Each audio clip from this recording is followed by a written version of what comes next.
রাচো করে একদিন দেখবে তোর না কাটা কাটা যাবে, হ্যাঁ বুঝবি তখন লালা কুত্তার মধ্যে ঘুরে বেড়াবি রাস্তায় রাস্তায়। এই তো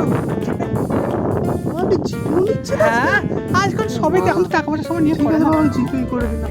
তোর মতো ফকির চোদাকে বেশি চেয়েও লাভ নাই।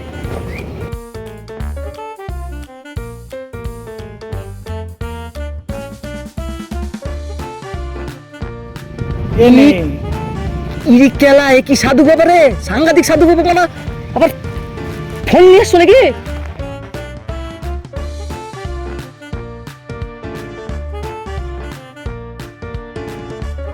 বাজার থেকে 10 টাকা দিয়ে একটা বিড়ি কিনে নিবি, দিয়ে এখনো 2 দিন পর তোর ঠিক হয়ে যাবে। তুই চল যা, তোর কাজ হয়ে যাবে। হ্যালো কথা কাজে লেগে পড়,